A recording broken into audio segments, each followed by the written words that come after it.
the verge of collapse, with Goldman Sachs reporting the US has until June 8th or June 9th before it will default on the debt if it doesn't. So today we're going to be watching this video with Nick from Reventure Consulting. He's talking about the $31 trillion debt bubble. Is it a bubble? Who knows? But that is the debt that the government has. As of the time of me recording this, they are working out a deal to get the debt ceiling raised through 2025. But let's see what Nick says, because he says some really interesting things in this video. So let's watch some of it together. Be sure to hit that subscribe button, buddy. Which could have calamitous impacts for both the US economy and housing market. With Zillow reporting that a debt ceiling default would send the US housing market into a deep freeze. Which is extremely true. Extremely true.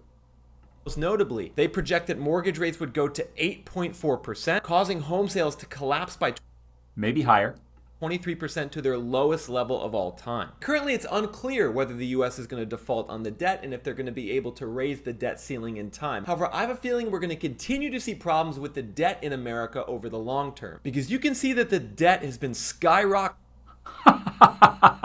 Look at that. Look at that. Look at that.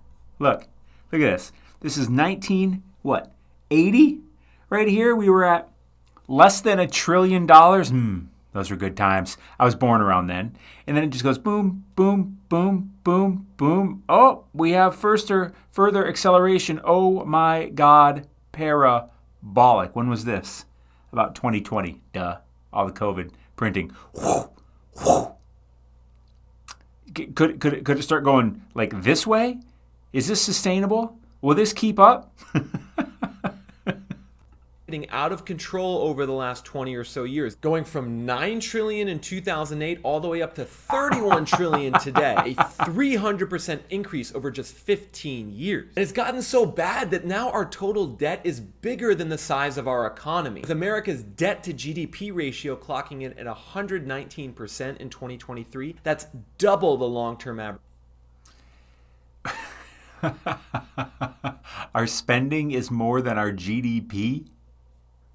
Of 60%. A situation that many people in America ignored over the last several years, but now they're definitely paying attention, because it's now bumping up against the debt ceiling, a statutory limit on how much money that America can spend, with the debt ceiling last being raised in late 2021 to 31.4 trillion. And so we were basically able to take out more debt over the last year up to this 31.4 trillion, but now we're smacking against the debt ceiling, which means that we need to either raise it or the government's going to run out of money. And if the government runs out of money, some crazy things are... Now, we know that's not going to happen.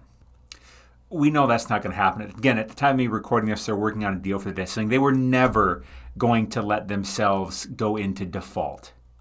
Because why would they do that? Why would they have to do that? They can just print more money. Now, this chart behind me that he's going to show is interesting, and it is quite relevant. So let's dive into that. The problem is simple, everyone, is that the orange line, spending by the US government, keeps surging, now up to 6.5 trillion a year in spending by the government, while our tax receipts, the blue line, are not keeping up. And in fact, the tax receipts are going down right now, which is another recessionary indicator. But really, it's the widening gap. Look at this gap. Look at this gap right here. Look at this. Look at this. Whew. Look at this humongous. Now, it's come back down some, I guess, because tax receipts kind of went up and then it dipped down this year. Look at this gap. We've been having a real big gap. He's pointing at it right here, too, since about 2000, around the Great Financial Crisis. Then this gap happens. And it doesn't really it tries to get filled, and it goes gigantic. And now here it is again. How much the government spends versus how much they bring in, through taxes anyways. It's like you or me taking on more debt compared to the amount of money that we actually earn. That started around 2007, where the spending is going up further than the tax receipts, that's creating this situation where we keep running these deficits and the debt keeps growing. That's why... Those deficits, let me rewind that real quick. Look at those deficits. Look at how big those get. This goes back to the 60s back here. And look at it, just... I mean, come on. We keep running these deficits and the debt keeps growing. That's why the Republican Congress and many Americans want to see spending cuts. I think most of you watching this video know that these types of increases in debt are not sustainable. And at some point that we're going to have problems from taking... What? They're not sustainable? Debt. Maybe inflation gets worse in the future. Maybe our interest rates and borrowing costs go up in the future because we keep becoming so indebted. But something needs to be done, which is why, according to a new CNN poll, 60% of Americans say the debt ceiling should increase only if we cut spending. That compares to... Now that's interesting. That's interesting. They think there should be spending cuts, but I think a lot of people don't realize how much they may get from that. Their stuff might get cut. Maybe you're a Medicare, maybe you're a Medicaid, maybe you're on food stamps, maybe you're a senior, maybe your parents are retired, maybe they're getting Social Security, maybe you're on some kind of government-assisted health care, Medicare, Medicaid. There's so many things, right? People say they want spending cuts as long as it doesn't affect them or anyone they know or care about. In other words, real tricky subject, spending true cutting or cutting true spending on things like entitlements. 4% of people who said Congress should raise the debt ceiling no matter what, and 15% of people who said that we should just default. So 75% of Americans are on board with saying we need to do something about the spending. However, the problem is that the spending is not going to be so easy to fix, because when you dig down deep into the data on where the US government spends its money, you see some very, very concerning trends. This graph tracks how the composition... Look at this. Let's look at this together. Let's look at this. Let me move myself. Let's look at this. This thing's all squiggly and all over the place. You know what? I'm going to let Nick explain it because I'm not sure which line represents what yet, but we'll dive into it. Of US government spending has changed over the last 70 years. What I want you to pay attention to is this blue line. Discretionary spending. Back in the 50s and 60s, discretionary spending, which is the military, its infrastructure projects, its government offices and programs, was 60% of the budget. Since then, that has now declined to 20% of the budget, meaning that we don't actually have as much room as we think to cut. This yellow line, social transfers, which is primarily Medicare and Social Security, has gone from being 16% of the budget to now nearly 50% of the budget. Additionally, interest cost on the debt, the orange line, is now 14% of the budget and will likely keep increasing into the future due to the Fed interest rate hikes. So this is the problem, everyone. Nearly 2/3 of US government spending goes to Social Security, Medicare, and interest costs. That's right. That's right. That's right. Not easy to change or get rid of or cut those things because of where we have ended up with how we spend. You can criticize it, I can criticize it, but it is what it is right now. That the cuts are likely going to have to come from the $1.3 trillion discretionary budget and the $1 trillion state and local aid budget. This is where we're going to have to cut spending as a country going forward, really no matter what, even if we don't do it in this round of debt ceiling.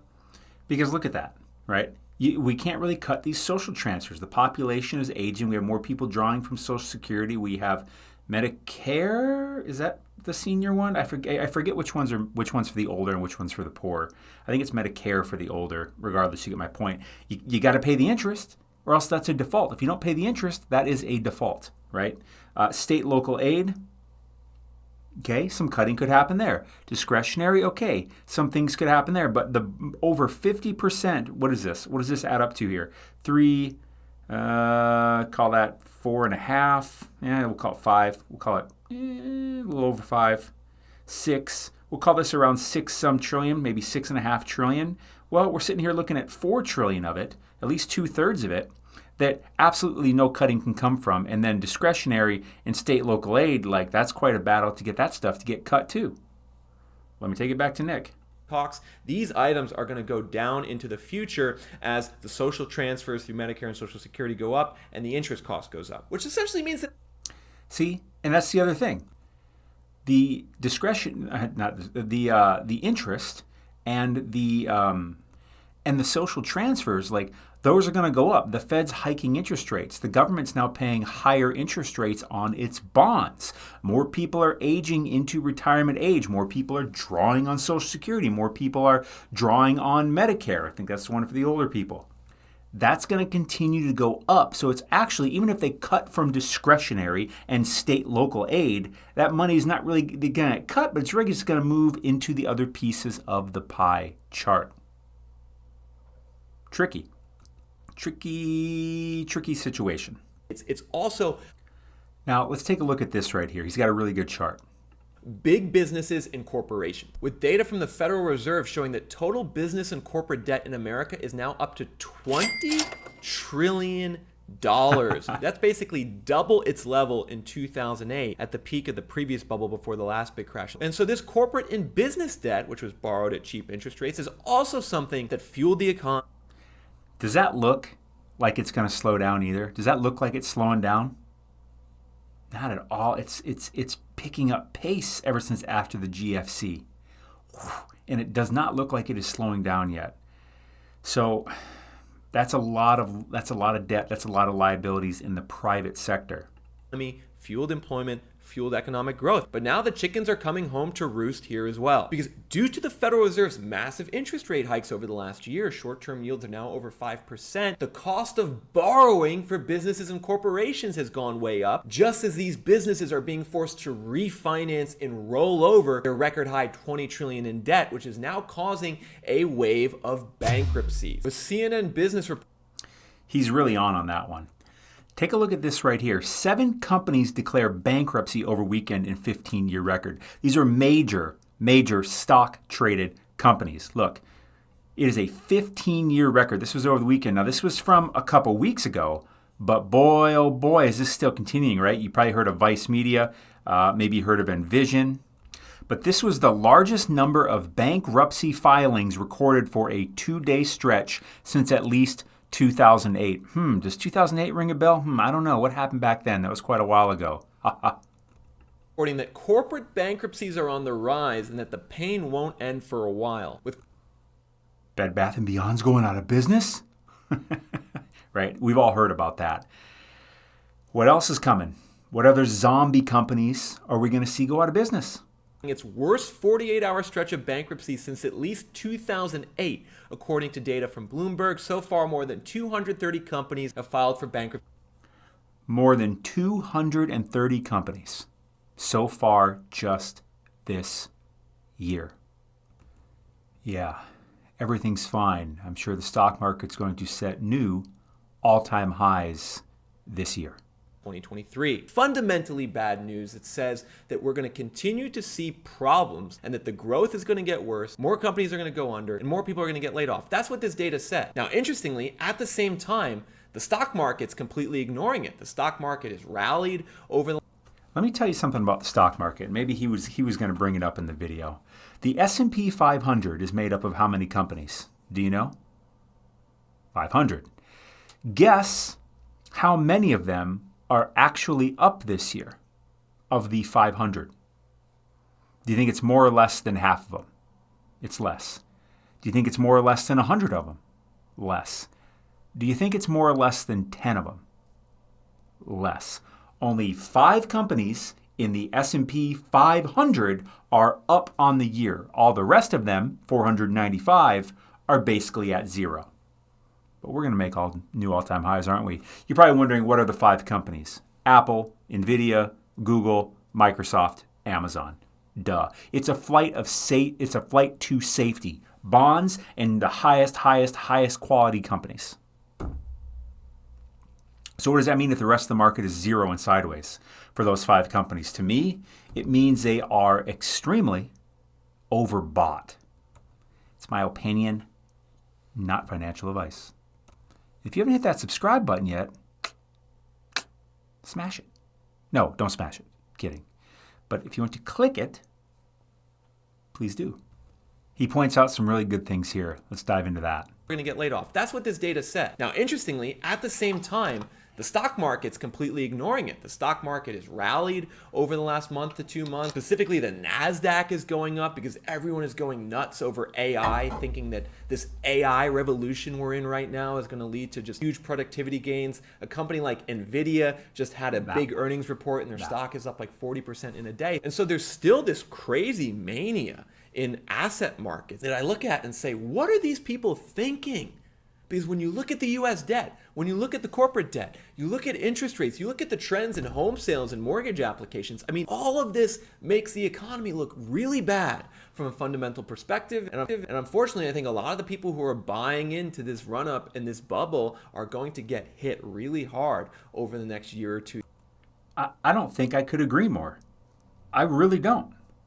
The ground is not fertile. Right? We just have all this momentum that is still applying the brakes, all this liquidity still sloshing around, but it is draining, but it takes a while to drain. All this momentum in the pool moving around, and people mistake that for it's good. Let me buy. It's good stuff. Buy the dip.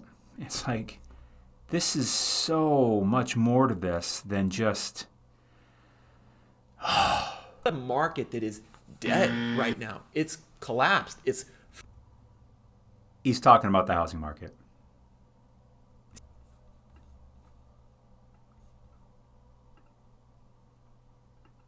That's down 30% year over year. That's down 35% from the pre-pandemic norm. Look at that. Now, I'm a chart guy. I follow trend lines. I follow channels. I follow support and resistance. This is very much a revolving line is what I would call it. I think of it as gravity, where the rates or whatever the price object is kind of rotates around it. And it looks like to me, you see in this area right here, I would say, see, here's the middle line. I like where he drew it. Below, this is a strong support down here. This is a strong resistance right here. So it went up here. This is absolute madness, which is what we dealt with during COVID. And now as a reflex action, we're way the hell down here. But we haven't seen the prices reflect strong enough yet to show down here, right? Now, this only goes back to 2017, but nonetheless, holy mamma jamma. 50% from the peak in 2021. And so, folks, I want you to understand what this graph is saying. Home buyer demand is literally at close to the lowest levels on record right now. And that's with, if we have issues with the debt ceiling and mortgage rates go up further, this is going to collapse further. Mortgage rates are now above 7%. That's how quick that stuff changes. Other parts of the economy are going to struggle as well. Last week we talked about Home Depot's bad earnings report. This week it was Williams and Sonoma and West Elm that reported an insane 40% decline in net earnings year over year. 40% loss in decrease in net gains year over year. So it's like if you made $100,000 last year, this year you made $60,000. People expensive furniture and home goods because less people are buying houses. That's going to lead to layoffs in the retail and manufacturing sector. And so the fundamentals simply do say that to be bleak. I just say that because I'm looking at the data and feel like this needs to be reported to you guys so you can see the truth about what's going on. Now, I'm going to pretty much end the video on this. That last point he brought up about Home Depot and Williams and Sonoma, that really shows you what the average person is doing with their money. Now, he didn't show it in this video, but you can go look at some interesting data too about the amount, the use of credit and the surveys that are being done on that. The use of credit cards, etc., is going up for necessary things like groceries. So people aren't going to Williams Sonoma or even Home Depot, meaning the consumer is feeling strapped. So just be patient, in my opinion. That's what I'm doing. I'm just being patient. I'm waiting because this stuff is going to unravel. It's going to unravel. Even if it doesn't, even if we have seen the bottom of everything, we're not exactly taking off to brand new all-time highs anytime soon. So to me, it just makes sense to be patient and chill out, because when the opportunity does show up, you will know it. And it's important to realize you will also feel scared. Like, oh, like if Apple all of a sudden goes down to $50, you'd be like, oh my God. You're not going to be like, yeah, woo. Very, very, very rarely are you going to be like that. You may think you are right now when times are okay, but when that happens, you'll be terrified. And something I've learned is when there's something I really believe in, like Apple, like Bitcoin, like something like that, when it gets super low and I feel scared, that's when I hit the buy button. I've trained myself to do that over the years. But, you do you. You do you. Hit that subscribe. Thanks for watching. See you in the next one.